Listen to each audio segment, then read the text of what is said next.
Halo dulur, ketemu lagi di kanal Kolase Konstitusi. Hari ini gue kongko-kongko nih sama anak-anak muda yang keren. Ada Ihsan, ada Vio. Ya, Halo Mas Danar yang Thank jauh you. lebih keren. Thank you sudah berkenan diundang nih di kanal ini. Kita ngobrol santai aja lah ya. Siap. Nah, belakangan ini lagi rame nih ngerespon himbauan presiden. Kami terbuka untuk dikritik. Kayak menurut gue sih agak lucu ya, karena negara demokrasi kritik itu kan bagian dari keseharian ya. Iya. Nah kalau menurut kalian gimana nih anak-anak muda nih ngeliat kenapa ya presiden sampai ngomong kami terbuka untuk dikritik? Mungkin Gimana? karena nggak ada yang ngeritik dia. Atau yang kritik ditangkap ya? Iya. Mungkin itu ya. Tetapi kita nangkep sinyal gini sih Mas Danar soal himbauan Pak Presiden kita itu soal beliau minta dikritik gitu ya.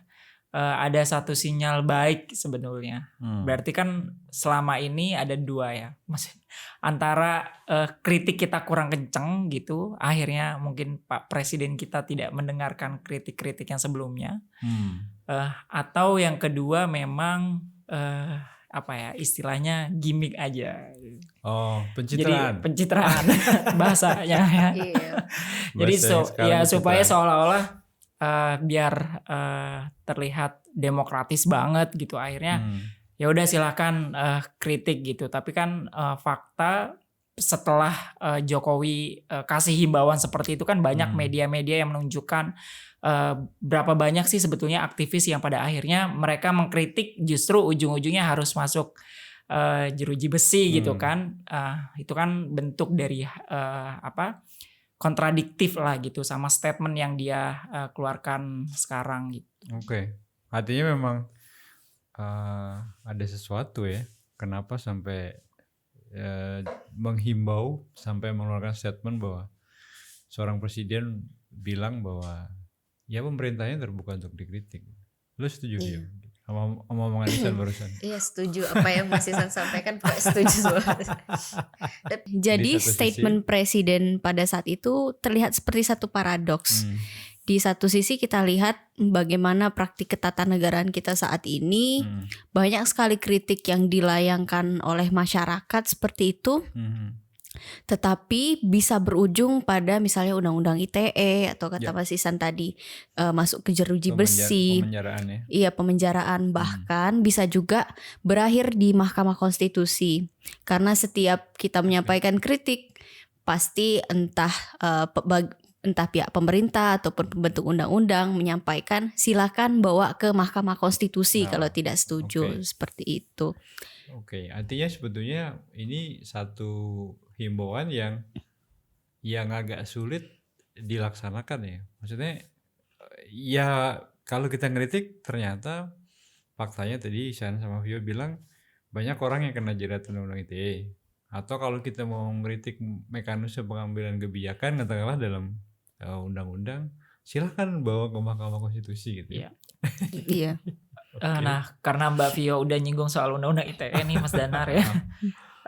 Sebenarnya kan udah lama ya undang-undang ITE itu bisa dibilang banyak banget pasal karet. Karena banyak sekali orang-orang yang dikritik begitu, mengkritik ternyata ujung-ujungnya dikenakan undang-undang ITE. Nah, bahkan sudah pernah direvisi kalau gue nggak salah ya. Kayaknya Meskipun udah sudah pernah direvisi walaupun tidak terlalu signifikan substansi perubahannya. Nah, terus juga tadi karena Mbak Vio nyinggung dua hal, undang-undang ITE dan Mahkamah Konstitusi, menariknya kita tahu bahwa undang-undang ITE itu kan pasalnya karet banget nih. Dan itu udah sering banget diuji di Mahkamah Konstitusi. Tapi uniknya adalah pasal itu tidak pernah berhasil untuk dibatalkan oleh MK. Oh ya? Gitu. Iya. Karena MK selalu bilang bahwa ya ini adalah satu bagian dari open legal policy yang artinya itu harus diselesaikan oleh pembentuk undang-undang kata Mahkamah Konstitusi. Oh, maksudnya kata MK jangan gue dong yang jadiin bumper untuk memutus gitu. Iya betul. Ini harus diselesaikan di tataran pembentukan undang-undangnya terkait dengan pasal karet yang ada di undang-undang ITE itu. Makanya sampai hari ini ketika undang-undang ITE selalu diuji di Mahkamah Konstitusi, belum ada putusan yang dikabulkan seingat saya kalau tidak salah ya. Artinya Betul. posisi hakim MK masih tetap. Betul. Kembalikan kalian Ke- dong kalau bikin undang-undang yang benar jangan. Iya, betul. Oke. Tuh. Nah, Ya, kalau mau nambahin Vio. ya mau nambahin sih Oke. di awal sebenarnya statement soal menerima kritik itu menurut saya pribadi nggak ada yang spesial, Mas Danar. Karena itu adalah satu keniscayaan di sebuah negara demokratis ya. Benar. Menerima kritik itu sudah Benar. jadi satu hal yang lumrah Ya.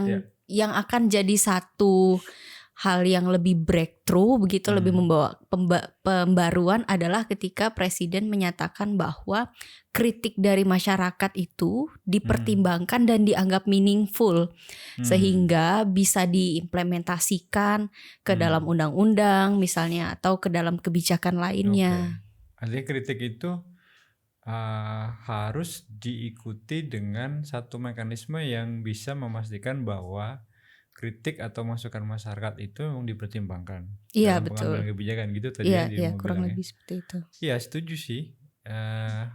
Kemarin itu beberapa waktu yang lalu ngobrol sama beberapa kawan ya, salah satunya Mas Alam. Mas Alam tuh bilang ya di satu sistem pemerintahan yang nggak ada kekuatan penyeimbang, bukan ide yang dipertukarkan, tapi invoice. Tapi ya itu sepakat sih sebagai bagian dari keniscayaan peradaban ya. Kritik itu kan dialektika ya. Ya. Kan kalau kita nggak punya sparring partner itu kan otot kita juga nggak tumbuh besar ya. Kita nggak bergerak gitu. Jadi ya memang harus ada mekanisme penyeimbang yang dipelihara gitu, yang dipastikan bahwa setiap orang mengeluarkan pendapat. Ya kalau melanggar ketentuan perundang-undangan kan beda ya. Iya. Dia menjadi misalnya menghina, dia mencemarkan nama baik gitu. Meskipun di sisi yang lain undang-undang ITE-nya memang Iya. Itulah produk legislasi kita. Iya, padahal korbannya udah lumayan banyak ya undang-undang ITE itu kan. Kalau kita baca kajian kawan-kawan koalisi NGO untuk kebebasan berserikat misalnya, itu kan sudah cukup banyak. Iya. Tapi itu pun belum bisa membuka ya mata pengambil kebijakan supaya diperbaiki misalnya gitu. Iya, betul. Dan apalagi kan kalau kita lihat beberapa tahun belakangan lah ya, produk-produk legislasi kita kan memang seolah-olah menantang publik itu untuk banyak mengkritik. Oke. Tapi kenapa pada akhirnya presiden baru berbicara soal ayo kritik kita pasca proses tadi ya, banyak legislasi yang sebetulnya banyak dikritik oleh masyarakat begitu baru ngomong gitu. Ini kan berarti sebetulnya makin mengkonfirmasi sebetulnya ya ini seriusan mau dikritik atau enggak gitu.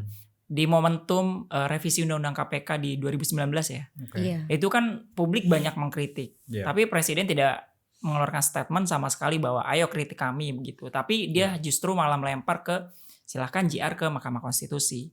Di proses pembahasan Undang-Undang Minerba, terus juga di revisi Undang-Undang Mahkamah Konstitusi, terus juga di pembentukan Undang-Undang Cipta Kerja juga kan sebetulnya kontradiktif gitu dengan statement presiden hari ini yang bilang bahwa ayo mengkritik gitu ibaratnya. Lalu kenapa nggak 2 tahun belakangan yang memang banyak persoalan dan juga problem yang krusial ya terkait dengan produk legislasi. Apalagi di 2021 ini sebetulnya kan juga tantangan yang dihadapi oleh presiden itu terkait dengan pandemi COVID-19. Jadi rada bingung nih maksudnya. Satu sisi fokusnya apa gitu, tetapi tiba-tiba yang harus dimunculkan isunya tuh soal apa begitu. Apalagi ada momentum vaksinasi begitu, maksudnya ada kerja-kerja banyak yang sebetulnya ya mungkin tidak terlalu banyak kritik gitu, tapi maksudnya adalah justru momentum apa ya, ide tukar gagasan gitu dibanding 2 tahun kebelakangan yang justru memang publik banyak mengkritik gitu. Oke. Nah kalau tadi San sudah sempat nyinggung politik legislasi, ini kan teman-teman di Kode Inisiatif ini kan mengkaji kan beberapa produk perundang-undangan. Catatannya gimana? katakanlah dalam rentang tahun nggak tahu 10 tahun 5 tahun belakangan gitu, apa yang teman-teman lihat sih dari kualitas legislasi kita ini? Tadi beberapa sudah disebutkan ya, undang-undang KPK, revisi undang-undang MK gitu, sama Ciptaker lah yang paling yang paling fenomenal. Sebetulnya kalau kita lihat pengujian undang-undang yang masuk ke Mahkamah Konstitusi akhir-akhir ini dari tahun 2019 sampai tahun 2020 ya, kita bisa semakin mengonfirmasi bahwa statement presiden itu sebetulnya tidak ada jiwanya, nggak ada jiwanya, nggak ada, meaningless aja. Kenapa? Karena undang-undang yang baru dibentuk di tahun itu langsung diujikan ke Mahkamah Konstitusi saat itu juga di tahun yang sama. Kemudian satu hal yang krusial juga di sepanjang tahun 2020 kami melihat bahwa pengujian formil terhadap pembentukan undang-undang terkait dengan proses pembentukan undang-undang dari tahap perencanaan, kemudian pembahasan sampai promulgations atau apa promulgation tuh ya? Pengesahan. Pengesahan undang-undang.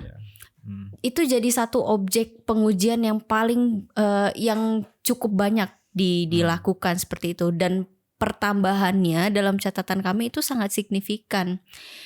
Kita juga mesti ini artinya jumlah undang-undang yang diajukan uji ke MK itu semakin banyak. Semakin banyak di tahun ini. Jumlah undang-undang yang baru disahkan di tahun ini langsung diujikan.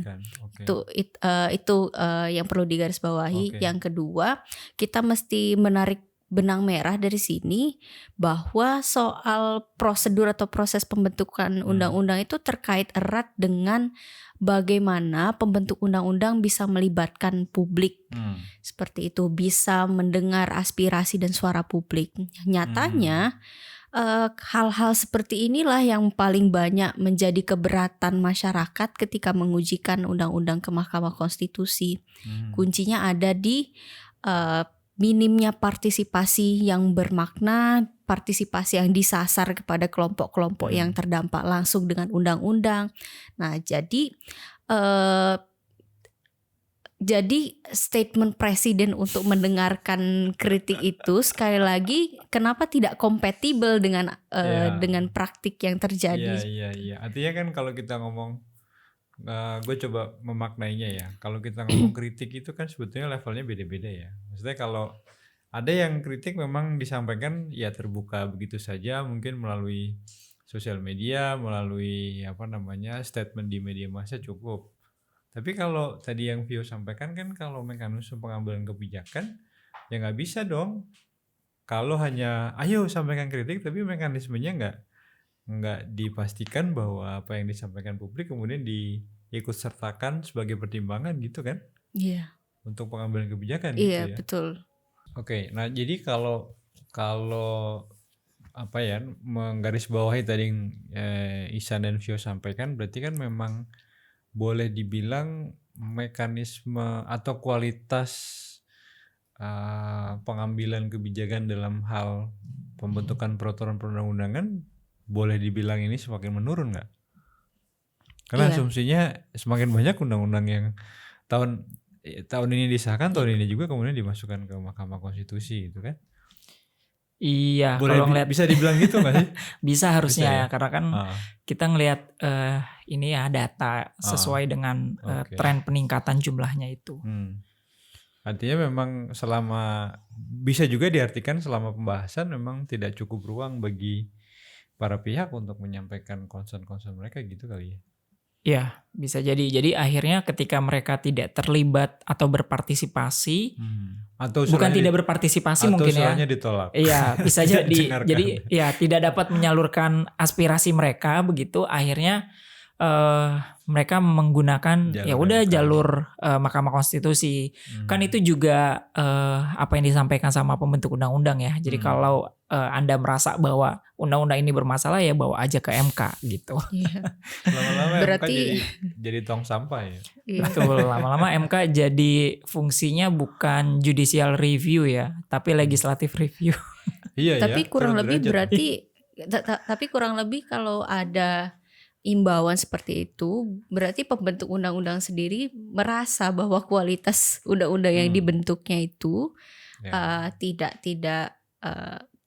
acceptable begitu, tidak ada validitasnya di mata masyarakat karena Iya. dikit-dikit lempar ke MK saja. Dan perlu diingat juga bahwa ketika sudah masuk ke Mahkamah Konstitusi, ranah pengujian undang-undang itu bukan soal setuju atau tidaknya masyarakat atau publik Ya, terhadap ya, ya. undang-undang yang dibentuk, tetapi apakah ada pelanggaran hak konstitusional dan pelanggaran nilai-nilai konstitusi di dalam satu pengesahan satu undang-undang itu. Artinya memang beda ranahnya ya. Maksudnya kalau di dalam pembahasan DPR kan kita bisa berdebat soal substansinya kan. Iya. Ini kita setuju atau enggak, ini kita akan dirugikan atau tidak kan gitu ya.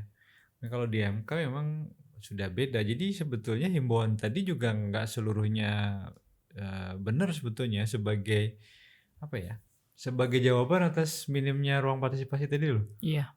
Kan nggak serta-merta kalau ya lu nggak bisa berpartisipasi ini nggak apa-apa, lu nanti ke MK aja. MK Kan aja, kalau Vio tadi bilang sebetulnya beda kamar lah gitu ya. Iya. Iya, betul. Beda objek yang di challenge juga.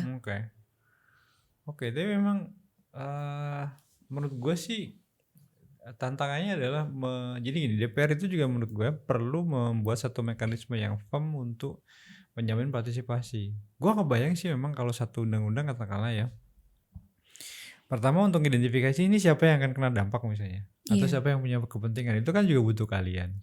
Lalu yang kedua, mengolah seluruh masukan, hasil perdebatan, itu kan juga butuh keahlian gitu.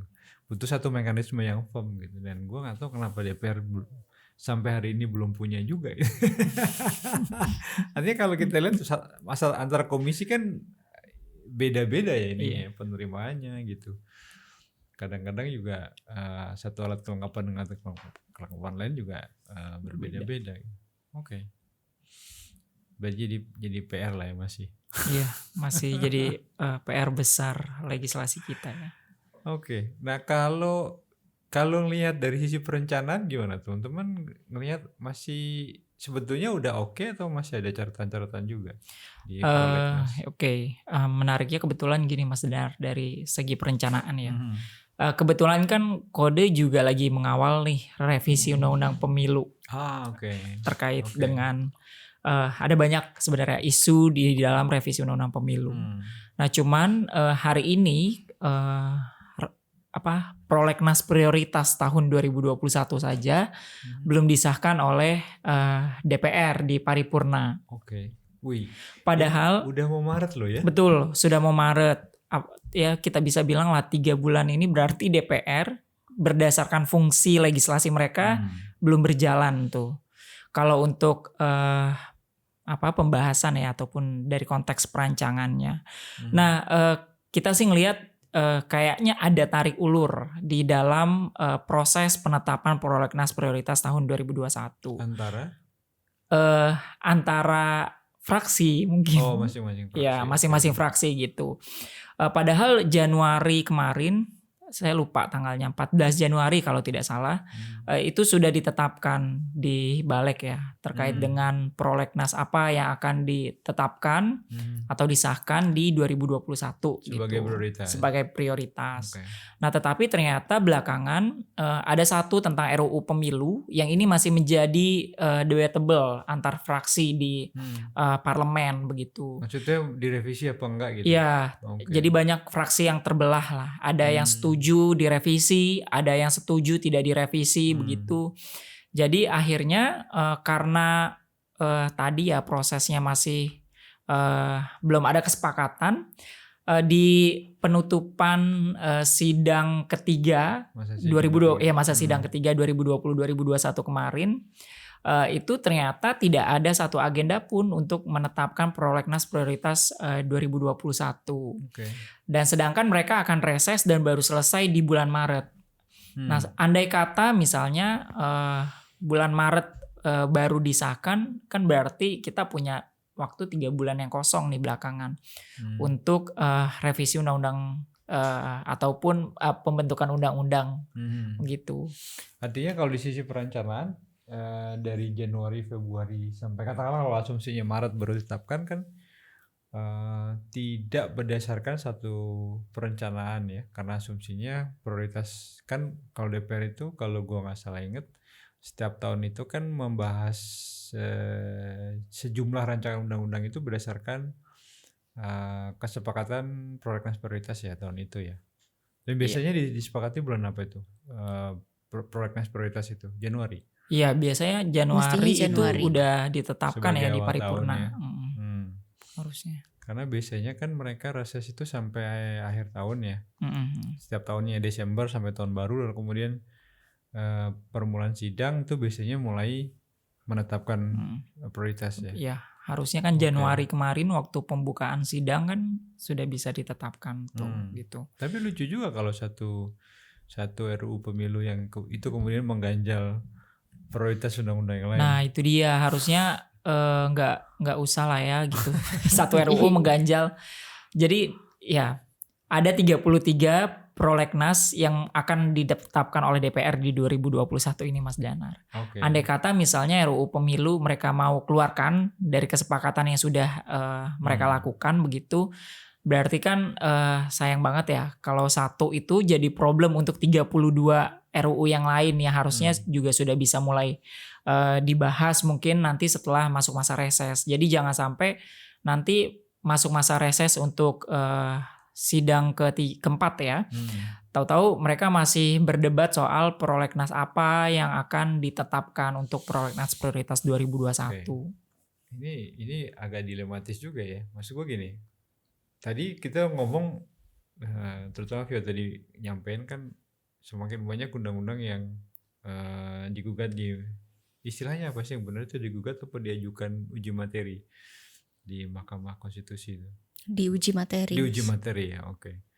Semakin banyak undang-undang yang diuji materikan di Mahkamah Konstitusi gitu. Jadi gue mikir ngapain juga DPR bahas banyak-banyak undang-undang. Iya. Jadi kalau nggak punya skala prioritas mungkin malah kayak blessing in disguise gitu kali San. Iya bisa jadi ya. Karena akar persoalannya itu sebenarnya ada di tahap awal sekali perencanaan pasca DPR itu terbentuk, Mas. Jadi DPR itu dalam fungsi legislasi kan membentuk prolegnas itu ada 2. Prolegnas jangka panjang yang 5 itu 5 tahunan sama prolegnas tahunan. Yang prioritas tadi yang prioritas yang diceritain Mas Isan tadi. Nah, persoalannya ketika buat satu susunan long list prolegnas itu tidak disertai dengan kajian awal terlebih dahulu terhadap satu undang-undang.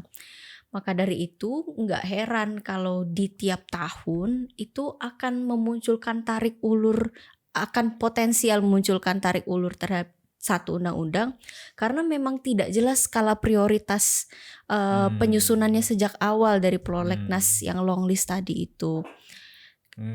Terlebih kalau mendengar pemaparan dari salah seorang anggota DPR, anggota balik pada saat itu, beliau menyatakan bahwa penyusunan prolegnas yang long list itu berdasarkan pada sifatnya akomodatif aja.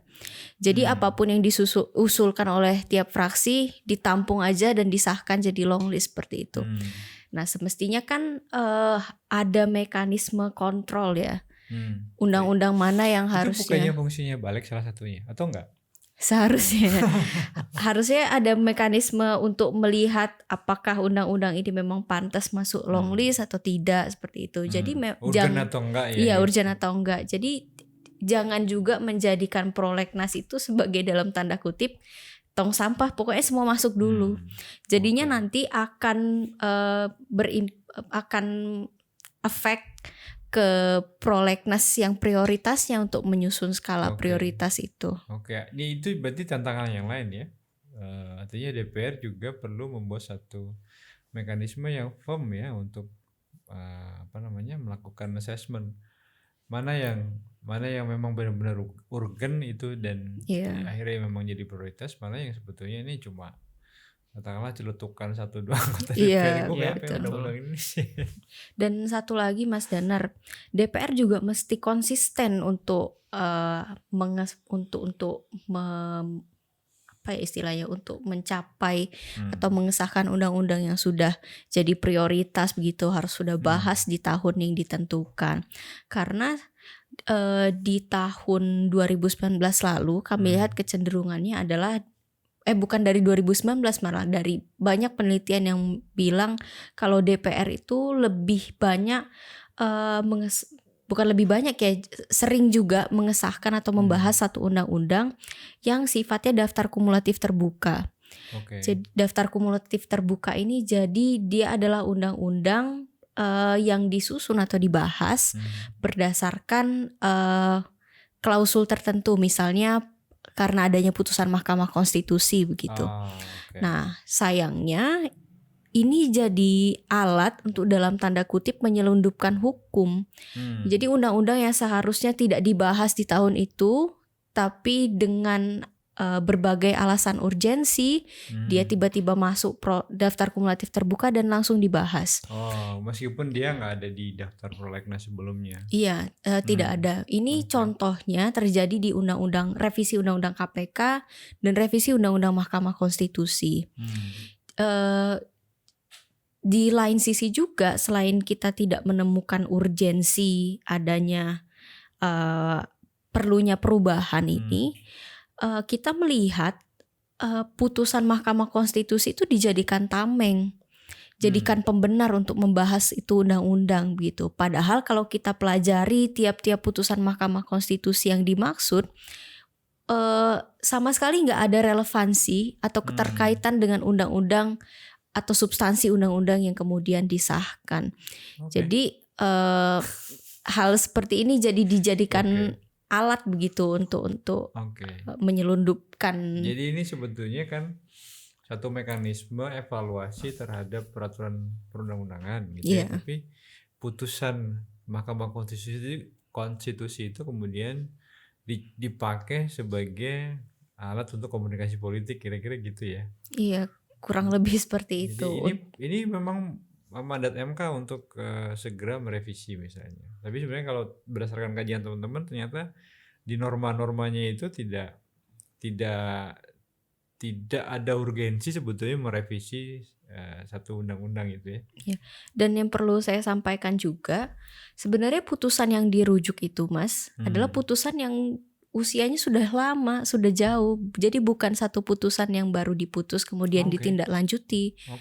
Kayak misalnya Undang-Undang Mahkamah Konstitusi, itu putusan yang diputus tahun 2011, 12 dan 13. Kan pertanyaannya kenapa kemudian tiba-tiba masuk daftar kumulatif terbuka di tahun 2020 Kenapa nggak dimasukin ke prolegnas sekalian aja Iya, gitu kenapa kan? nggak masuk prolegnas sekalian?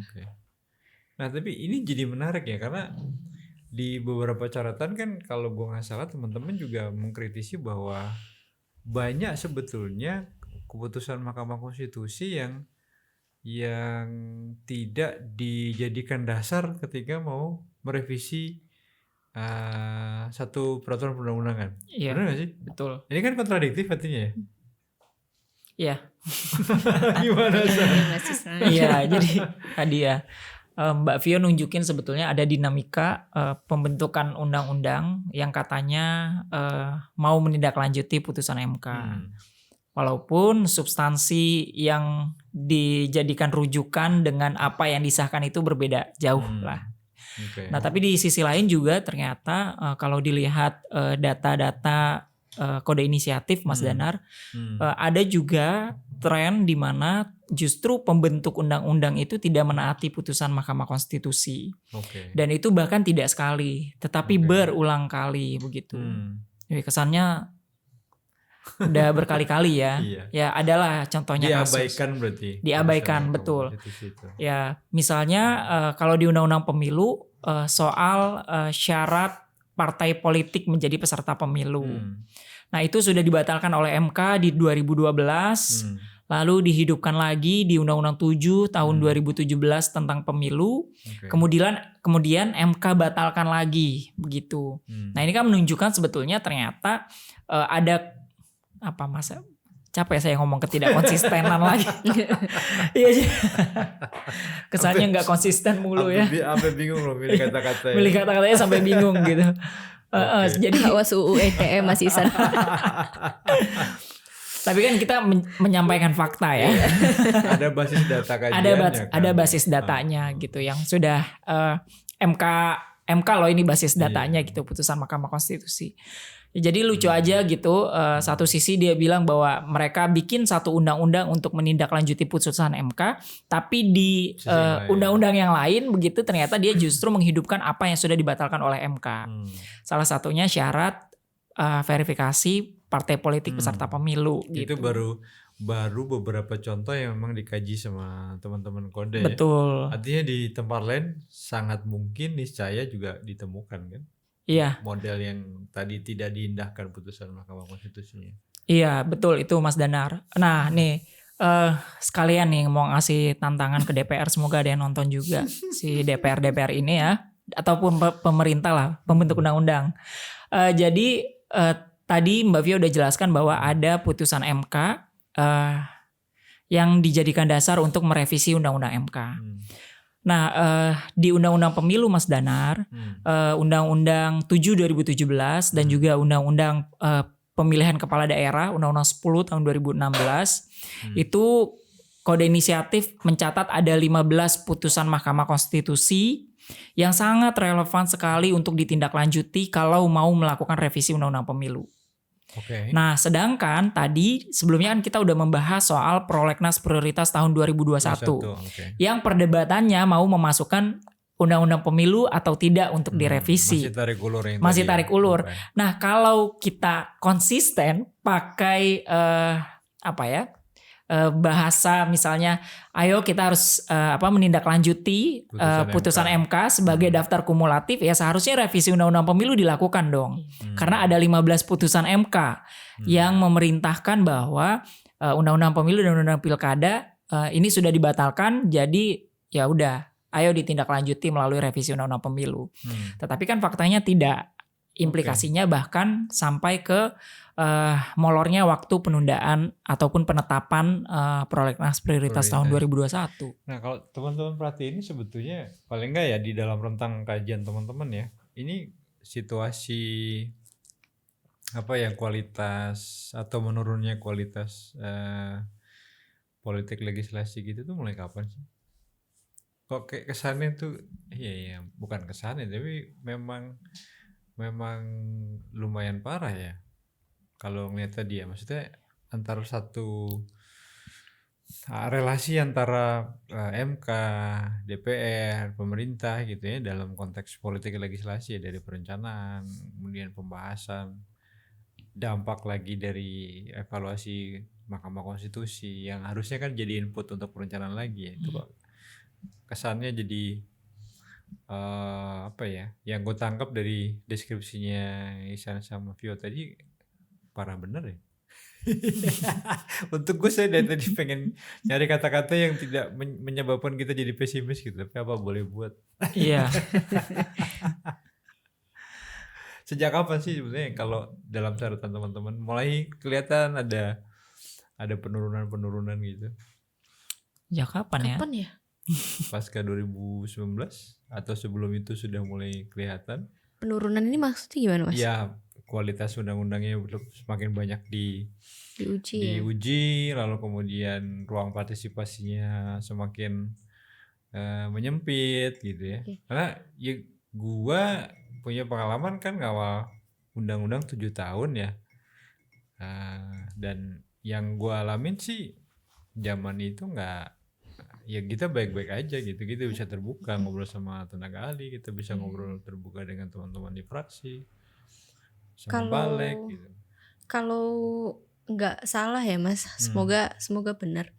Eh, Undang-undang yang mulai banyak diuji itu ketika pengesahan undang-undang pilkada waktu itu. Oh, oke. Itu tahun Yang berapa ya? pilkada 2014 kalau nggak salah ya. Pilkada Pilkada dipilih secara tidak langsung oleh DPRD. Oh iya gue ingat ya. Pada saat itu Oke, perkara oke. mulai itu jadi salah satu sejarah undang-undang baru disahkan, kemudian langsung diujikan di Mahkamah Konstitusi. Meskipun pada akhirnya keluar Perpu tentang itu, peraturan Oke. perempuan lagi. Peraturan pemerintah pengganti Oke. undang-undang. Oke. Nah, kemudian setelah undang-undang itu jalan lagi tahun 2017 undang-undang pemilu. Oke. Kayaknya di rentang itu juga revisi undang-undang KPK itu kan juga pernah akhirnya dikeluarin perpunya ya kalau nggak salah zamannya Pak SBY. Iya, soal ini ya jabatan ketua KPK Iya. yang cicak versus buaya kalau itu Iya. betul. Cuma memang pada saat yang KPK itu perkara yang masuk nggak terlalu signifikan kalau dibandingkan dengan perkara Yang sekarang. pemilu. Oke. Kemudian tadi masuk ke pemilu tahun 2017 oke. banyaknya mempersoalkan ambang batas parliamentary dan juga presidential threshold. Kemudian maju lagi di tahun 2018 atau 19 saya lupa, pokoknya tentang undang-undang MD3 Mas. Yang pembungkaman kritik terhadap DPR dan yang itu juga banyak sekali yang mengujikan di Mahkamah Konstitusi. Jadi memang sepertinya hampir di setiap prolegnas di setiap periode tahun keanggotaan. Ya, meskipun mungkin frekuensinya nggak sebanyak yang belakangan ya. Iya, di setiap tahun kurang lebih mungkin cukup banyak undang-undang yang langsung diujikan seperti itu. Meskipun kalau catatan lo tadi di 2019-2020 yang relatif lebih banyak. Iya, relatif lebih banyak dan sebagai tambahan soal pengujian formilnya juga membludak. Jadi itu maknanya apa? Maknanya tadi ada tahapan-tahapan atau prosedur pembentukan undang-undang yang dipandang tidak sejalan dengan nilai-nilai konstitusi, terutama rule of law sama demokrasi, soal partisipasi. Oke. Mungkin karena COVID kali ya. Tahun 2019 KPK belum ada COVID, Mas. Oh iya. Jadi nggak ada korelasinya sebetulnya ya. Iya, nggak terlalu ada. Hanya ini sih yang disayangkan, undang-undang KPK pada saat itu jadi success story gitu untuk kemudian maksudnya jadi success story itu contoh yang baik dalam perspektif membypass proses gitu. Bukan contoh yang baik juga. Success story dalam tanda kutip jadi Success story bagi siapa ini? Bagi pembentuk undang-undang untuk kemudian mengadopsi proses pembentukan undang-undang yang melenceng dari konstitusi ini ke proses undang-undang yang lainnya. Oke, jadi dia jadi benchmarknya DPR ya. Kalau kayaknya KPK berhasil di undang-undang lain kita bisa berhasil ya gitu. Iya, kurang lebih seperti itu. Oke, jangan-jangan kita butuh strategi lain juga ya. Mari kita temukan dalam proses.